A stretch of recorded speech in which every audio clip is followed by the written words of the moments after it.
that Jammu and Kashmir is the Muslim majority region.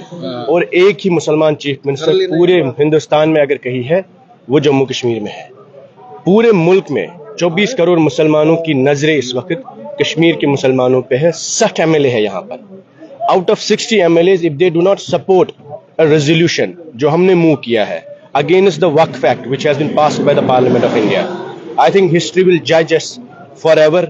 This is a bill, this is a act which has been passed against the emotions, sentiments and the religious beliefs of Muslims. हमारी ज़ियारतों, हमारे कब्रिस्तानों पर, हमारे मस्जिदों पे दावा किया जा रहा है और हमारे चीफ मिनिस्टर साहब उस माइनॉरिटी मिनिस्टर किरण रिजिजू साहब को कर रेड कार्पेट दे रहे थे. वो उन्हीं के साथ बैठे थे जिन्होंने मुसलमानों के खिलाफ ये बिल लाया और पूरे मुल्क में लोग देख रहे हैं. हिस्ट्री विल जज them that historically whenever there was a time National Conference has stood against the Muslim interests, whether it was shifting from Muslim Conference to the National Conference, फिर 1947 से लेकर आज तक. और बहुत कम वक्त होता है जब एक पॉलिटिकल लीडर को अपने मजहबी मामलात पर खड़े होने का मौका मिलता है. आज हमें तवारीख में एक पहला मौका मिला है, ऐसा मौका कि जहां पर that the Kashmiri Muslims can send a message to the people of Jammu and Kashmir, can send a message to the Muslims across India. 24 crore Muslims are watching this house and 60 MLAs are silent, mute spectators. तमाशा कर रहे हैं यहाँ पर. मुझे बताइए, speaker इनका, हुकूमत इनकी, चीफ मिनिस्टर इनका. और अगर हमने कोई कल वक्फ एक्ट के खिलाफ जो अमेंडमेंट हुआ है पार्लियामेंट में जिसपे तमाम मुसलमान नाला है, अगर हमने एक रेजोल्यूशन लाया, हमारा अगर इनको कबूल नहीं है, आप खुद लाए, अपना लाए, हुकूमत लाए. इस वक्त चीफ मिनिस्टर साहब हाउस में क्यों नहीं है? इससे सेंसिटिव इशू कोई भी नहीं है.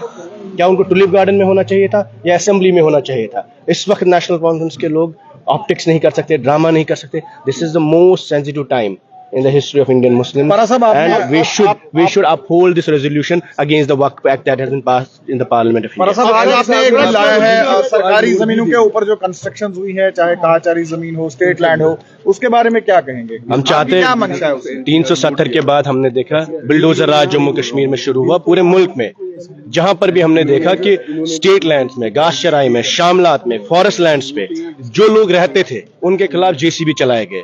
तो against that JCB bill, against that bulldozer raj in the country, in Jammu and Kashmir, there are fears, insecurities among the people. और हम चाहते हैं उस fear को, खदशे को हम खत्म करें. और जम्मू कश्मीर में जहां पर भी कोई पहाड़ पे रहता हो, घास चराई में रहता हो, फॉरेस्ट लैंड में रहता हो, शामलात में रहता हो, उसे अपने जमीन का, अपने मकान का हक मिले. उसके लिए PDP ने एक बिल लाई है to regularize the people's properties जो स्ट्रीट लैंड में रहते हैं. सर डेली वेजेस के लिए तो ये आपने देखा, ये है पीपल्स डेमोक्रेटिक पार्टी के MLA वहीदुर रहमान पारा, जिनका कहना है कि सरकारी जमीनों के ऊपर जिन लोगों ने अपने मकान बनाए हैं उनको जो है मालकाना हकूक मिलना चाहिए. इसके ऊपर पीपल्स डेमोक्रेटिक पार्टी ने जो है वो एक बिल लाया है. अब देखना ये होगा कि आज हाउस में इस बिल के ऊपर जो है वो किस तरह की बात होती है. कैमरामैन कमल के साथ फहीम टाक, न्यूज़ नाउ.